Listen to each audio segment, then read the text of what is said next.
informational webinar. This webinar is being facilitated in partnership by the Department of Early Learning and Care and Business Oregon. This webinar will focus on the application process for the Child Care Infrastructure Fund, which we will also refer to throughout this webinar as CCIF.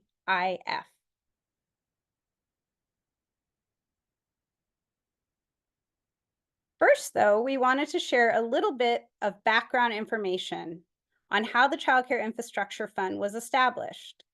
In the 2023 legislative session, House Bill 3005 was passed, which created the Child Care Infrastructure Fund, and $50 million in lottery bonds will be put into the fund in the next 2 years to support building and expanding childcare in Oregon. $25 million in lottery bonds were sold in May of 2024 and will go into the Child Care Infrastructure Fund this year. And the remaining $25 million in lottery bonds will be available in the spring of 2025. These funds will be distributed by Business Oregon to eligible applicants through a competitive application process.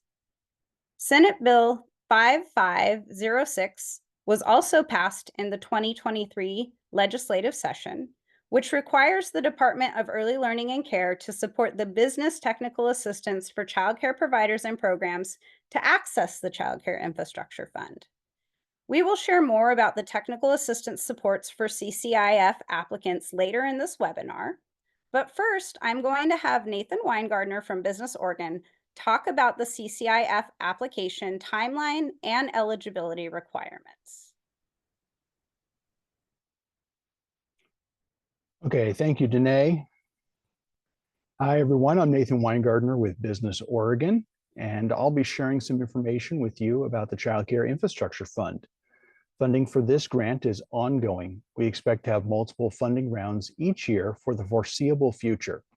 Our first round will have $10 million in available funding to distribute. This first round opens this July 2024. You can apply for funding every time a new round opens. Each new funding round starts with an application period. You can apply for additional funding even if you have received funding in a previous round. We anticipate a lot of interest in this grant. Because of this, the application period will be open for 45 days. This will be a competitive application process. Submission of an application doesn't mean that you will be selected for funding. If you don't get selected in the current round, you can always resubmit in a subsequent round. After the application period closes, we anticipate funding or awarding funding to selected applicants in October of 2024. Next slide, please. In this slide, you can see the different types of eligible programs. If you have one of these eligible programs, you must currently be providing childcare, or you are in the process of becoming licensed and have passed a background check if required. Applicants must agree to, 1, remain open and serving children for the duration specified in your contract or the continued use period. For awards between $20,000 and $49,999, the continued use period is 3 years. For awards between $50,000 and $499,999, the continued use period is 5 years. For awards between $500,000 and $2 million, the continued use period is 10 years. Planning project awards are not subject to the continued use requirements. 2, if required to be licensed by the Department of Early Learning and Care, maintain an active license at the time of application and during the duration of the grant agreement. 3, if the applicant leases the property in which they are applying for funding, the property owner must be aware of and agree to the proposed project if awarded. Property owners must sign the contract alongside the leasee. 4, is headquartered in Oregon and has its principal operations in Oregon. 5, if required, be registered with the Oregon Secretary of State's office as a business with an active registration number. Next slide, please. During the initial round of funding in 2024, we will be prioritizing culturally specific programs and organizations. We'll provide a detailed guideline for this project to answer many of your questions on our Business Oregon website. Aside from culturally specific programs and organizations, we are also prioritizing programs offering or expanding infant and toddler care, providing extended hour care, those located in childcare deserts, and programs accepting subsidies. This is a statewide project, so we will focus on distributing funding geographically with the goal of funding projects in all 36 counties of Oregon. All types of childcare are encouraged to submit an application. Family childcare programs are welcomed and encouraged to apply. All funds must be spent 3 years after the bond sale. For example, our first bond sale happened in May 2024. So for the first 2 funding rounds, funds must be spent by May 2027. If you are unable to spend all of your award funds, you will need to return the remaining award funds to Business Oregon. Next slide, please. There are certain restrictions for how the project funds can be spent. Here are a few examples of eligible and ineligible projects. The focus of the Child Care Infrastructure Fund will be on permanent improvements or purchases of real property with the goal of increasing or preserving the number of childcare slots available in Oregon. Next slide, please. We have 4 different types of projects you can apply for. The planning projects are essential to a successful project. If you aren't sure whether a particular project is feasible, you should apply for a planning project. This project will help you fund architectural or engineering designs. With these plans in place, a contractor will be able to finish your project. Once you know your project is feasible, you may apply for additional funding in future rounds. These awards can be up to $75,000. Minor repairs and renovation projects can be used to expand or retain your current childcare offerings. Examples of these projects are roof replacement, ducted HVAC systems such as a furnace or an AC unit, and additional bathrooms. These awards range from $20,000 to $100,000. New construction or major renovation projects should be used for large-scale projects such as remodeling a site, adding a new classroom, or the construction of a new childcare center. These awards can be used in conjunction with other grants to complete projects over $2 million. These awards range from $100,001 to $2 million. Real property acquisition funds can be used to purchase land, buildings, or accessory dwelling units to establish a childcare facility that will not be used as a private domicile. An accessory dwelling unit for the purposes of this grant are secondary buildings that share the same lot but are not attached to the primary structure and are affixed to the land. If permitted by local zoning, they can have kitchens and bathrooms. Funds for this type of project can also be used to do minor or major renovations as long as the total funding request does not exceed $2 million. This means if the building you want to purchase needs renovations, you can add the estimated cost to your funding application. The minimum award amount is $20,000 for all construction projects and real property purchases. All construction and renovation or remodeling projects must be done by a licensed contractor. In order to be good stewards of public funding, we require applicants to submit detailed project descriptions, bids from potential contractors, and other documentation. This can take time to assemble. We'll provide checklists to help you gather the required documentation. We'll also provide a scoring guide so you can see how your application will be scored. All award amounts under $100,000 will be distributed in one lump sum. Projects over $100,000 will receive 80% of their award upon contract execution, and the remaining 20% will be distributed as a reimbursement when you present your receipts to close out your project. When the project is completed, applicants will be required to show receipts documenting how they have spent their grant funds, pictures of their completed project, and a brief statement on how these funds have impacted their business. After submitting your application, do not make purchases or enter into agreements to start work on your project till after you have been notified by Business Oregon via email that your application was selected for funding. We will not reimburse you for funds you have spent before your project is selected for funding. Unfortunately, all the award funds are considered taxable income. Please consult with a tax professional to find out what your tax liability will be if you are selected for funding. For more information, go to the Business Oregon website to sign up to get email updates and to read past updates. These and all of our grant materials created by Business Oregon will be available in English, Spanish, Russian, Vietnamese, and simplified Chinese. Next slide, please. Okay, so please submit any questions you have to the Q&A option on your screen. Unfortunately, we don't have time to answer all of the questions in this webinar, but please go to Business Oregon's website on this slide and subscribe to our email updates or to receive more information about our Child Care Infrastructure Fund. I do have a couple minutes to answer some questions if there are any questions to be answered. Lindsay? Yeah, Nathan, we have one question from Heidi asking, can the grant be used to purchase the program's rental from the landlord?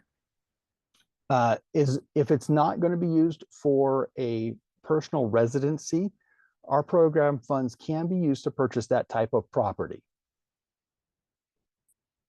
Thank you, Kate. That's a great question. Okay, Leanne is asking if these funds can be used for fencing and playground equipment. Oh, Leanne, great question. Yes, absolutely. So any kind of capital improvement to your home, which are permanent improvements to your property, to the real property, these funds can be used to do that. So playgrounds, fencing, all of that is okay. Nate, can you talk a little bit about property acquisition and what would be allowable in terms of whether in-home providers can apply for property acquisition? Yeah, great question. So property acquisition is available for in-home providers. The caveat here, or what we need to watch out for, is that the property that you would potentially be purchasing would only be used for commercial purposes. So you wouldn't be able to use that property to live in or to have anyone else live in it. It would just be a child care facility. So you could purchase another property and then move your business to that property. That would be fine. That's one option that I can think of. Lindsay, are there any others? That sounds like about it, really. Yeah, essentially, if you're a home-based provider, property acquisition does need to be used for properties that will be zoned commercially.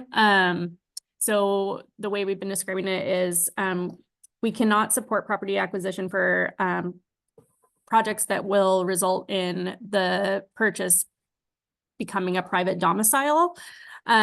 So we are able to fund property acquisition for any property that is either going to be center-based, or we're also able to fund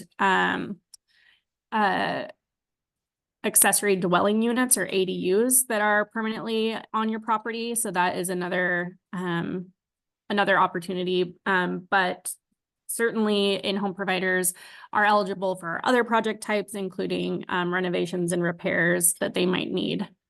Excellent. Thank you, Lindsay. Let's take one more question, and then we'll move on through the presentation. Okay.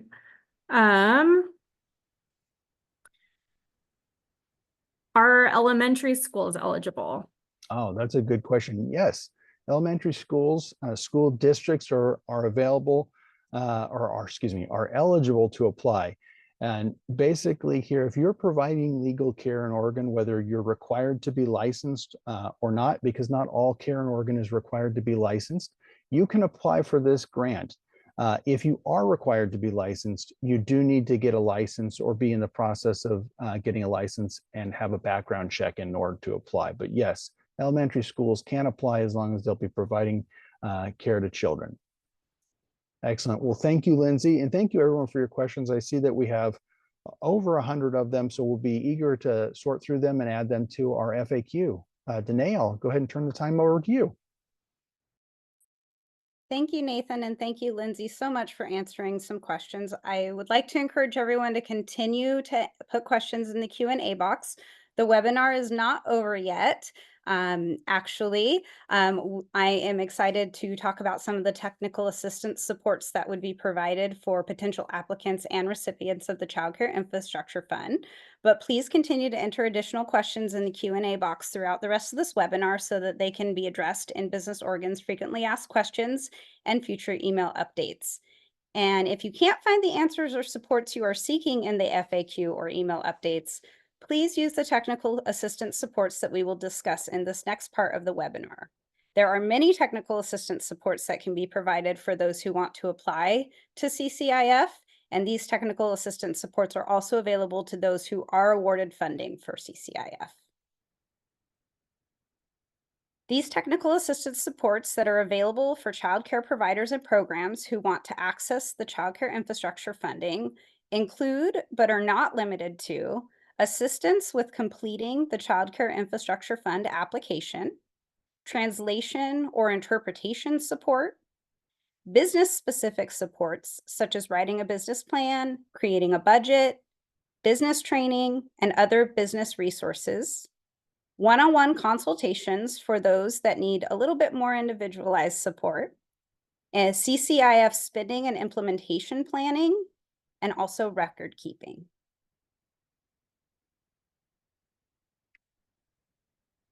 Since this is a competitive application process, Business Oregon and DELC staff will not be able to provide direct technical assistance to CCIF applicants. But we are excited to introduce you to the two nonprofit organizations that will be providing technical assistance for CCIF applicants and recipients. Northwest Native Chamber is a regional nonprofit serving Oregon, Washington, and Idaho with demonstrated success providing technical assistance to Native-owned businesses and entrepreneurs, as well as all communities, through an Indigenous approach to collaborative learning and partnership. First Children's Finance is a national nonprofit with demonstrated success providing technical assistance to childcare businesses in multiple states, including Oregon, and their mission is to grow the supply and business sustainability of excellent childcare.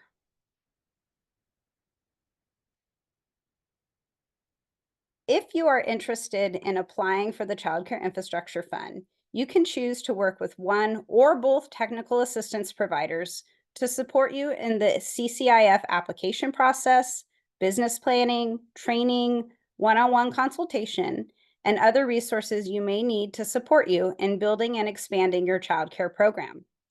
Please contact the technical assistance providers directly to access these supports, and their information is located on this slide. Since this will be a competitive application process, again, I want to remind you that Business Oregon and DELC staff will not be able to provide technical assistance for potential applicants. Please also keep in mind that the application will only be open for 45 days, and it is important to reach out directly to these technical assistance providers if you need support in meeting the funding requirements or completing the application. If you still have questions, please enter them now in the Q&A option on your screen. If you have specific questions that have not been covered, or you need additional technical assistance or one-on-one consultation, please reach out directly to the technical assistance providers that were listed on the previous slide. On this slide, you'll also see Business Oregon's website, where you can find the frequently asked questions document, which will be updated after this webinar, as well as subscribe to their email updates for future information about the CCIF application release and other resources that may become available.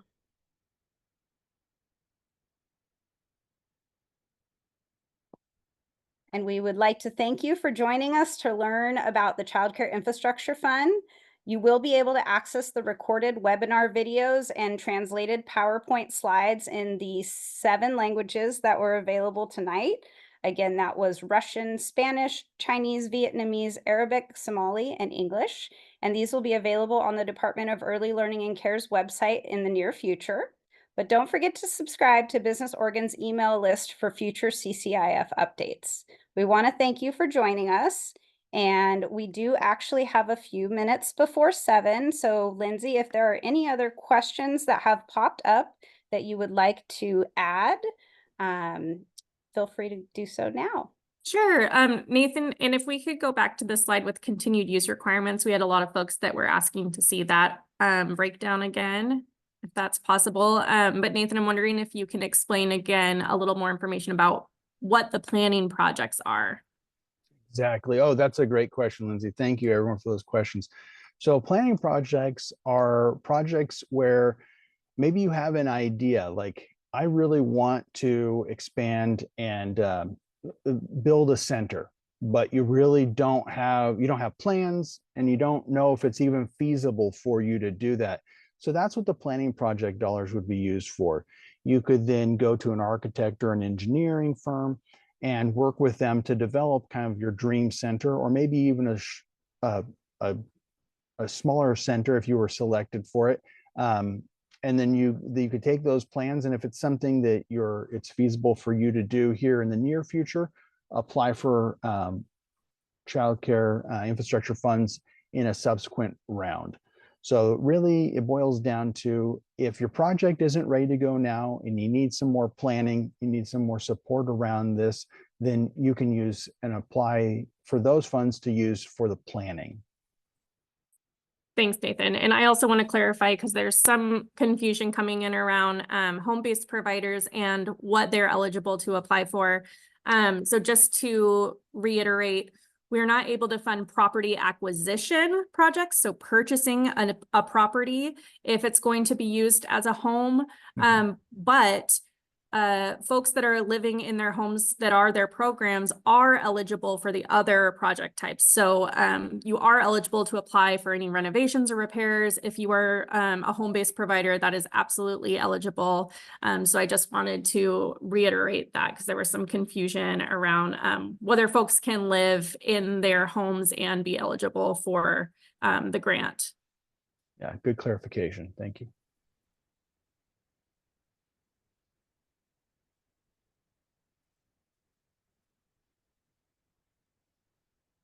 Right. If there are no more questions, again, I would just encourage everybody to subscribe to Business Oregon's email updates for future information. And in the near future, check out the Department of Early Learning and Care's Child Care Infrastructure Fund landing page, where the recorded webinar and PowerPoints will be available. Thank you again for joining us. We hope you all have a great evening.